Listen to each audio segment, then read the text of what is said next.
10, 9, 8, 7, 6, 5, 4, 3, 2, 1, 0.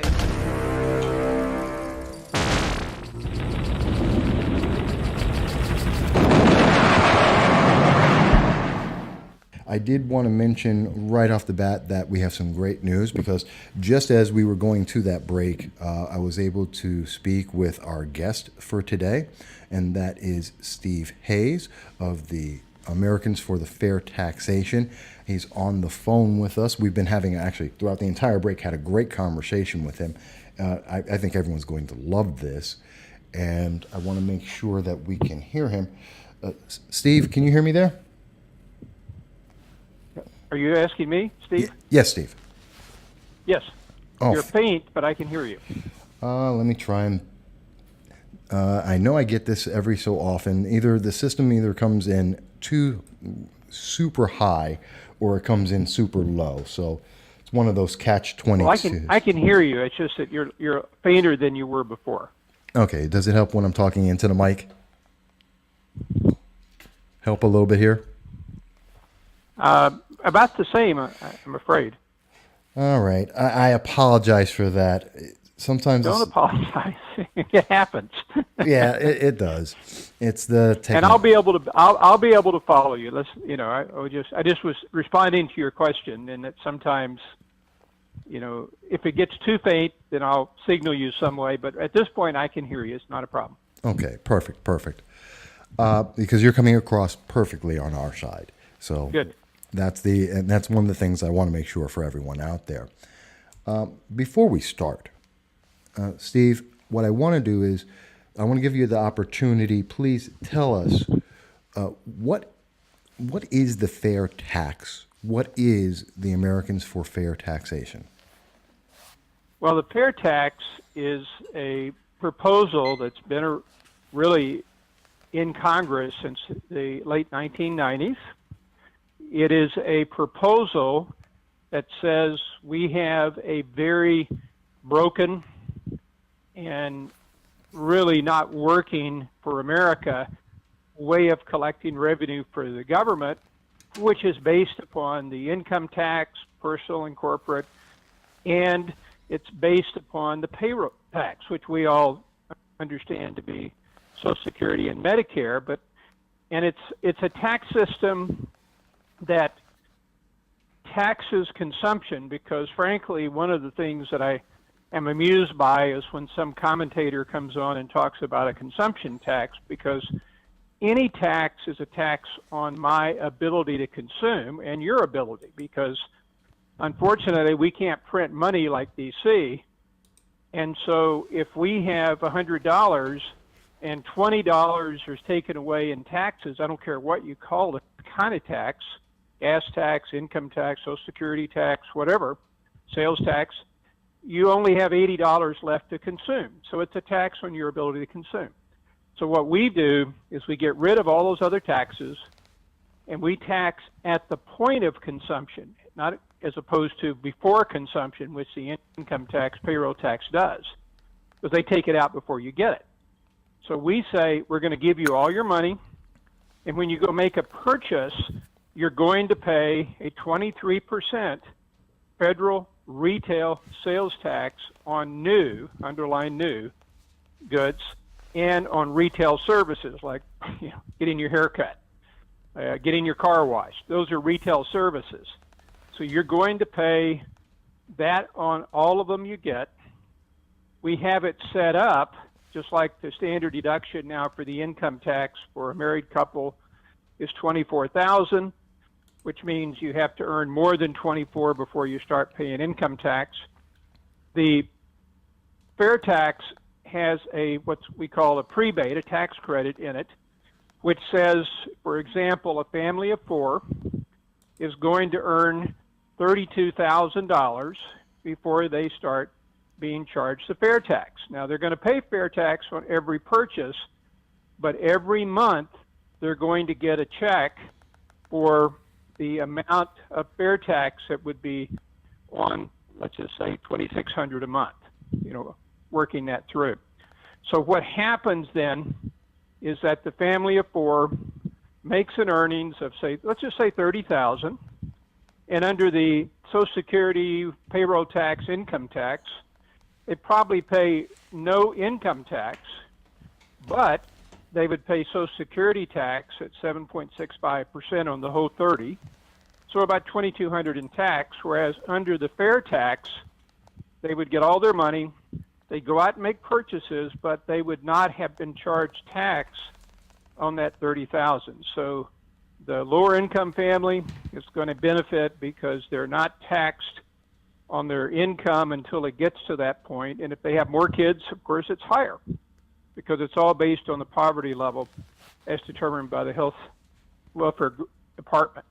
So you've got a replacement with the fair tax of a retail sales tax, just like your state sales tax is now. Okay.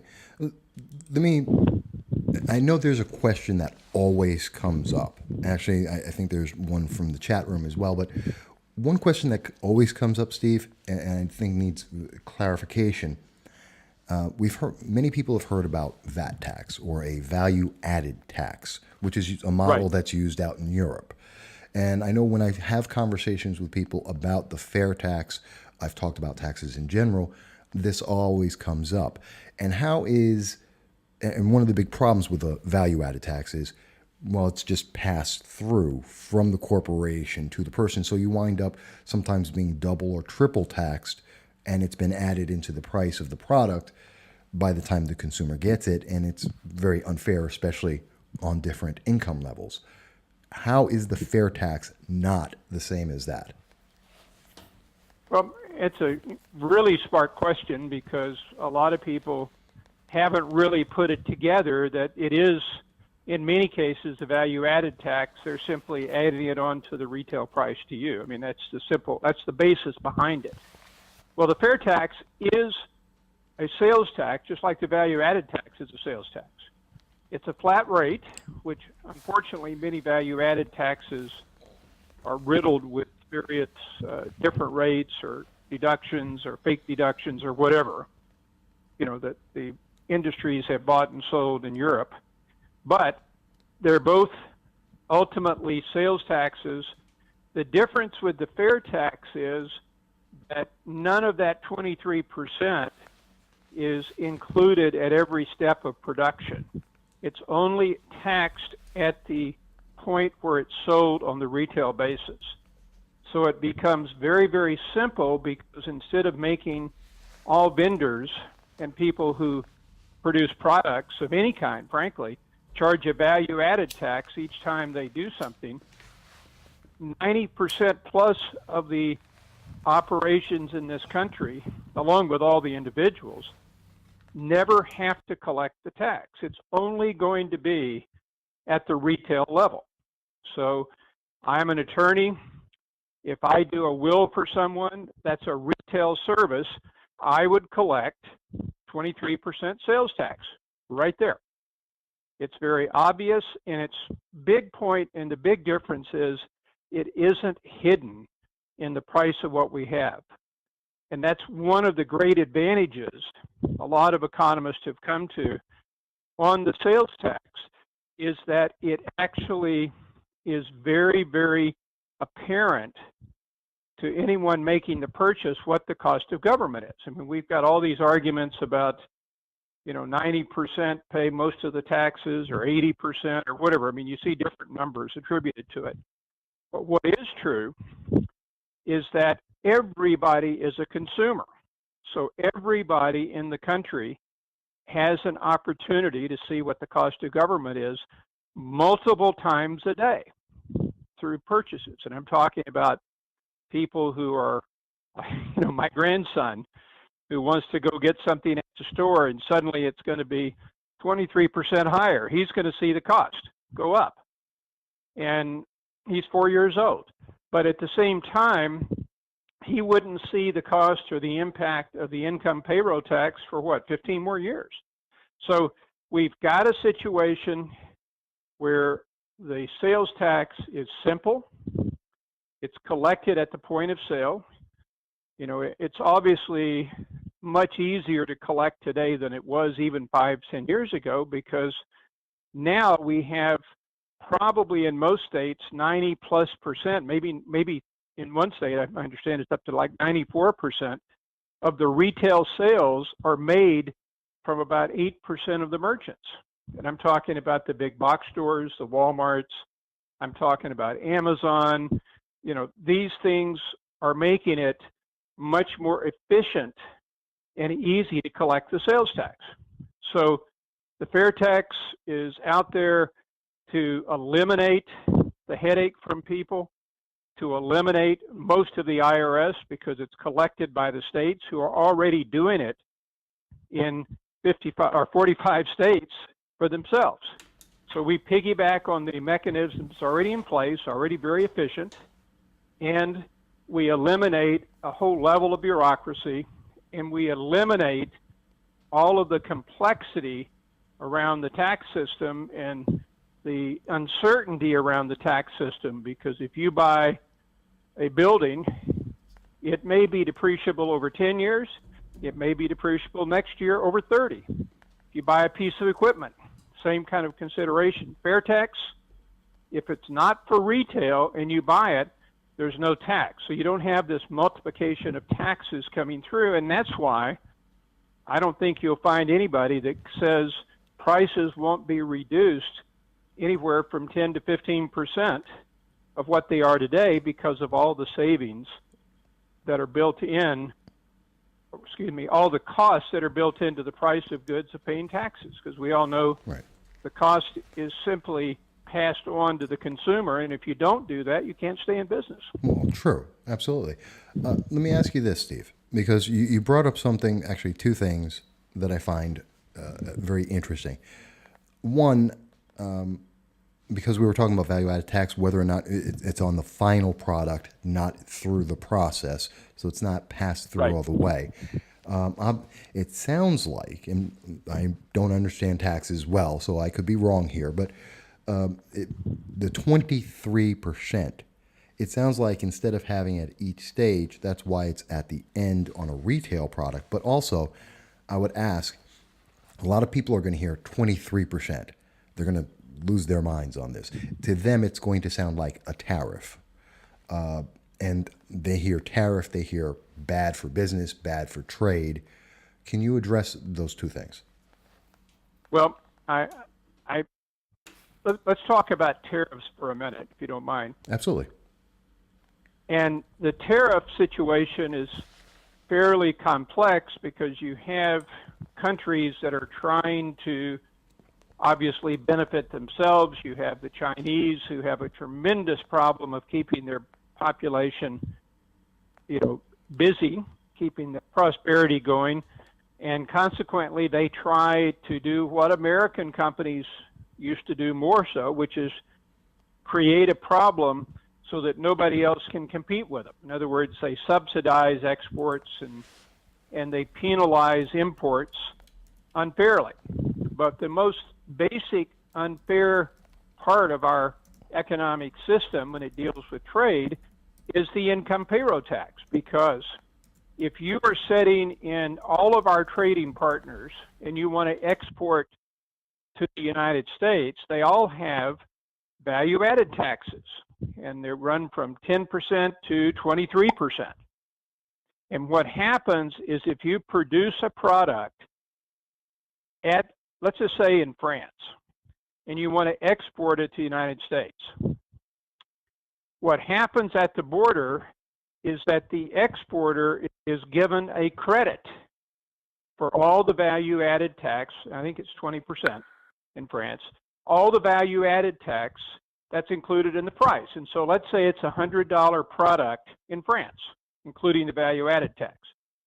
When it's ready to ship over here, it's an $80 product in cost. It comes over here and competes with U.S. products. Let's say it's a bottle of fine wine. It comes over here and competes with U.S. products, and it's able to be sold, except for transportation, let's just say 15% cheaper than it is in France. And we don't put a federal tax on it at all. We have state sales taxes, but we do not have a federal tax on it. Now, conversely, you take some wine that was grown, let's just say it was produced in California, and you want to send it all the way across to France and compete. When you get to the border to ship it out, the exporter doesn't get any money back because the income tax and the payroll taxes are A, not easy to compute how much was on it, and B, against the GATT rules for how you can tax and do rebates. So what happens is that $100 item here, and let's say it was 20% tax as well for ease, that extra $20 of tax is still in the price when it leaves our shore. It gets to France, and guess what the French do? They add their 20% value-added tax to it. So now we've got our product 20% higher than the same product in France. Right. That's a lot of the reason why we have such a trade balance problem, is because we are subsidizing imports and we were penalizing exports. Well, when you do that, where do you create the jobs? You create the jobs where it's cheaper to make the product and you can sell more of them. And even though there's lots of crazy rules in France on employment, and maybe the French don't work as many hours or whatever, True. They still have oftentimes an opportunity to compete with us much better for France because of the rebate at the border for exports and the addition of the value-added tax for imports. So what happens then is you still have, yes, does France penalize us? Yes. Can we do anything about it under the General Agreement of Tariffs and Trade, GATT?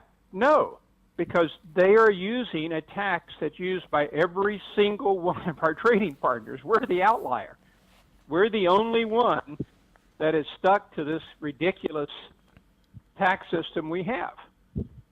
And part of that, and maybe a lot of it, is what's happening when we see the growing amount of evasion, meaning people who are not paying tax under our income payroll tax system. Because in the next 10 years, an article or study by Dr. Richard Cibula, it's on our website at fairtax.org under research, he says that we're going to have $9 trillion of evasion. $9 trillion over the next decade. Ironically, that's almost enough to balance the budget. So we've got a lot of people evading it, and evasion means not that you're taking advantage of a deduction, but simply you're either exaggerating deductions or you're not reporting income, or a combination of the two. So you've got a huge problem with our system. It makes us much less able to compete. Plus, it is so easily evaded that the audit rate now, if the actual number of audits in a country of 300 million, where an IRS person goes to your door or you go to their office, is 300,000. 300,000 out of 300 million. And so you've got people who believe they can get away with this, and they're right, because like I talked to some younger people who said, yeah, I don't report this, or I exaggerate this, or I write off my apartment as my office or whatever. And, yeah, I've got a chance of being caught, but it's like getting hit by a bus. And they're almost right. So we've got a broken system. We've got a system that punishes U.S. producers. And we've got a system that absolutely encourages people to, I'm just going to say, cheat, to not pay their share. Yeah, So that's all eliminated by the fair tax, because it's very difficult to cheat when you're buying things at a big box store. Right. Or Amazon. It fixes a lot of the problems with our trade imbalance overnight, because it makes a 23% difference. Well, And what happens is that it forces our trading partners to, and a lot of our trading partners, frankly, are U.S. subsidiaries who are taking advantage of Europe's ability to export here with no tax. And so it makes it much more level. It makes the U.S. a much more appealing place to have, manufacturing again. And all of that leads to more jobs, because what's good for workers is when they're scarce. When you can't get enough people, you have to pay more money. well, sure, always true.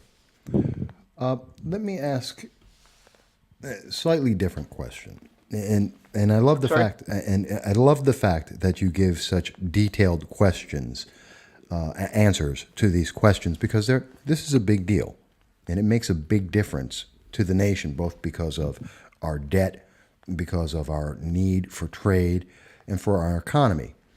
But I want to also address, because I know some people have been paying attention, and I think it was back in 2012 that Herman Cain came out with his 9%. I think he called it a flat tax, or he may have called it a fair tax. I don't recall. Yeah, he had both involved. Yes. Right. And so he had that, and that was 9%. And I believe Rand Paul as well as Ron Paul have come out with similar statements to what you're speaking about. I think their programs were slightly different over time. Yes, they were based on the income tax. They were talking about making the income tax more easily understood and complied with.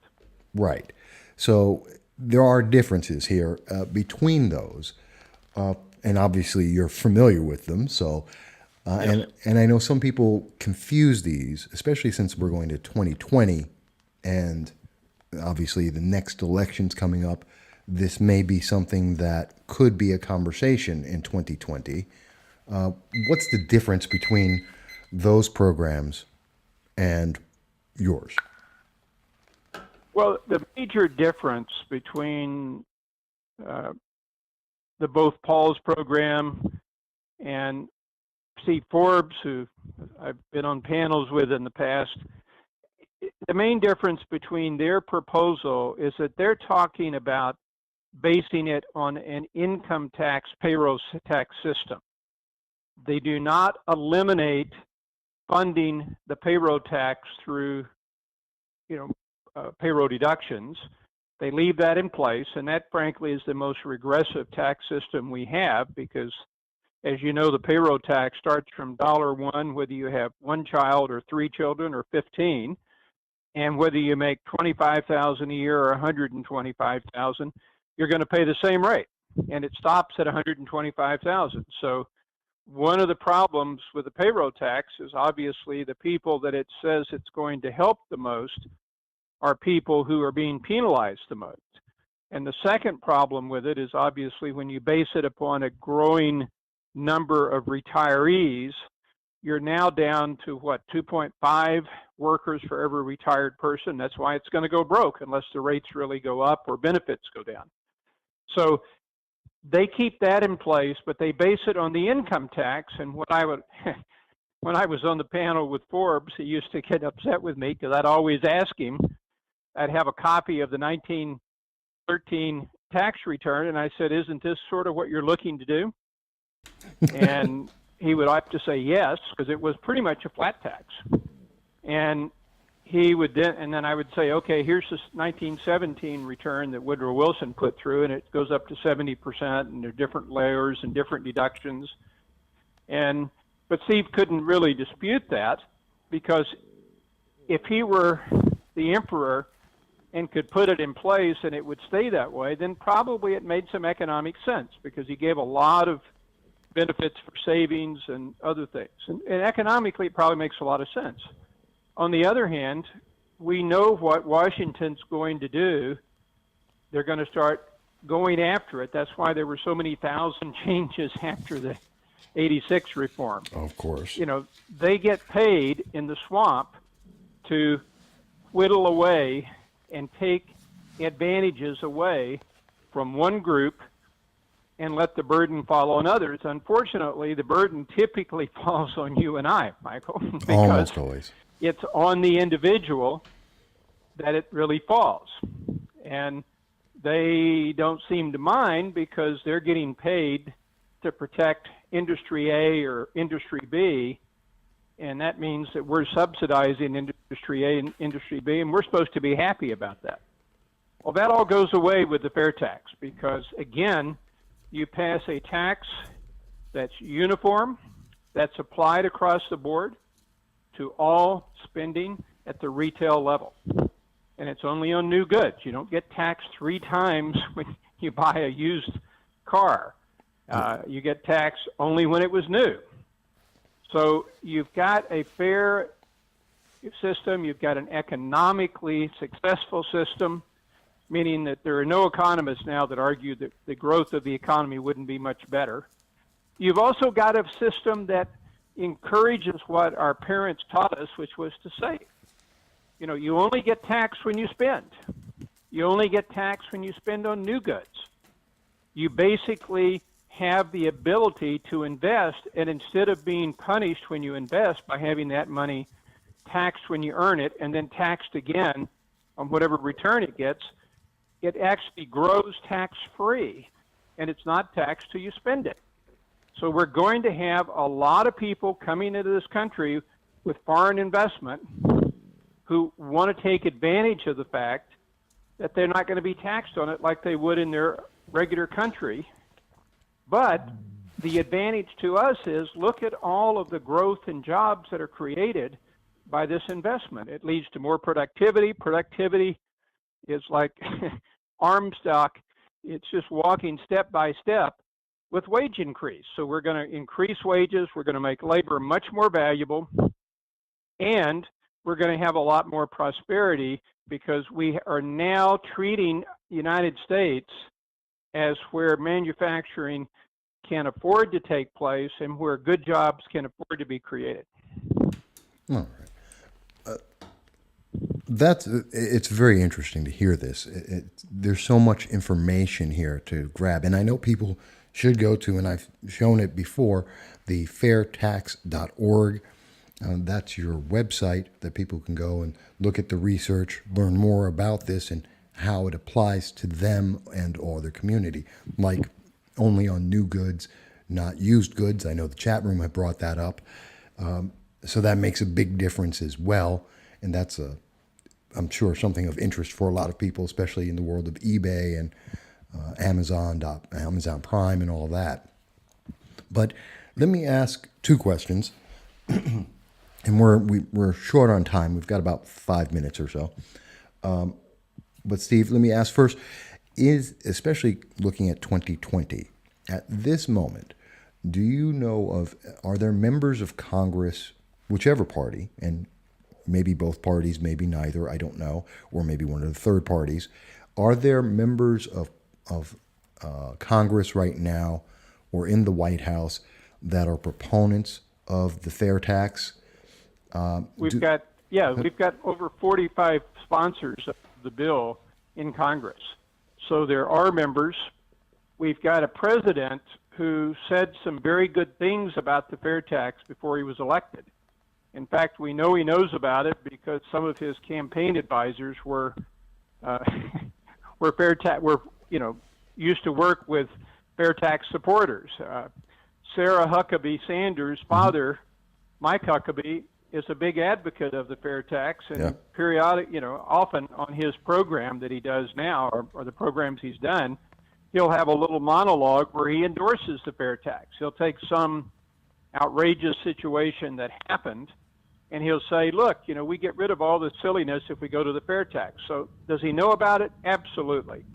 Does he feel at this point that he has the ability to do it? No, because unfortunately, when he went into Congress, the swamp, Mitch McConnell and others, Paul Ryan and all, said, we've been doing it our way for a long time, and you're not going to be able to come in and upset that. He barely got tax reform at all because and he had control of both houses, but he barely got it because he was considered an outsider consider in that. Now, if he does run and is reelected, he's going to probably have the ability to say, okay, now we're going to do things the way I believe they should be done. And I think he's going to have, if he gets control of both houses, his party, a real opportunity to do things like this because he knows about it. He said good things about the fair tax. He knows the present system is totally broken. He knows that there's a lot of evasion. I mean, these are all things he said. So what we're doing now on our side, and what we would really like other people to be looking at, is a way to come back when these candidates start running around and just ask them to defend the present system. They're not going to be able to do it. If you have your facts, they're going to try to ignore you. They're going to try to laugh at it or whatever. But that's the problem that they have. It's a system that can only be defended if you're willing to say the American people don't matter. What matters is lobbyists who give money to us getting paid. Okay. And I think it's as simple as that, and you're not going to find any of them admit that, even though I'm sure they all believe it's true. Well, getting politicians, especially elected politicians, to admit anything sometimes can be very difficult. One thing I would ask, and I haven't, and we've got about a minute, but it's a simple question. Are you seeing support from the Democratic, the far left, the Democratic Socialists, AOC, Alexandria Ocasio-Cortez, any of those groups, or is it just Republicans and fiscal conservatives that recognize this could be a solution to our tax issues? Well, I think the answer is that Ben Cardin, who's a senator from Maryland, who's certainly not considered very conservative, has come out with a plan, it's on his website, where he actually has a 10% retail sales tax, an income tax that starts over $100,000, and a value-added tax. So when he came out with that, I met with Ben a couple of years ago, and when he came out with that, it made getting in to see Democrats a lot easier, because now one of their leaders, because he actually is a thought leader for them, came out with this plan, and I have it on pretty good authority that Hillary, if she had won, was going to propose something like this. So yes, there is talk because they are starting to see this. Where Ben and I parted company was that he felt like that he couldn't get rid of the payroll tax because it would be just too high a rate. He couldn't have a 10% sales tax. He'd have to have a 14 or 15% or 16. He just didn't feel that was going to work. But that doesn't mean that the ideas aren't out there, and it doesn't mean that more people are starting to see a problem. But my thing, Michael, is none of them want to give the other side a win. In other words, they don't want to solve the problems between now and 2020.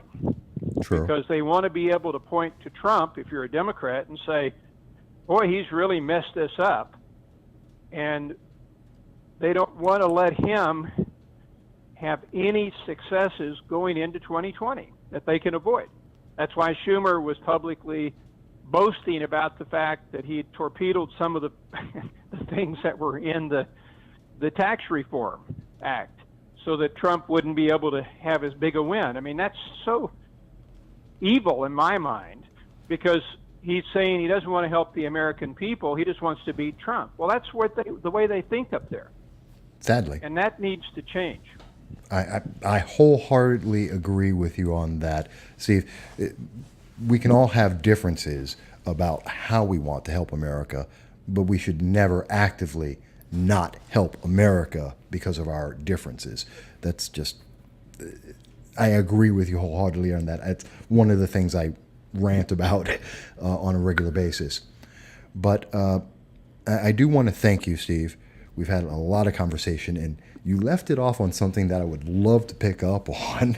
So we're going to definitely have to talk again more and go into some of that, especially as 2020 develops, maybe in the summer.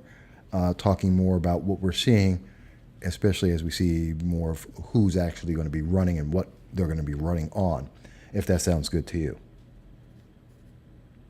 I'm looking forward to it, Michael. I've enjoyed it, and I appreciate your giving me the opportunity to talk about this, because I think it is something that when people learn about it, they begin to see that it makes sense, it's something that we should be doing, and they ask, why is it not being done? And I just tell them to follow the money.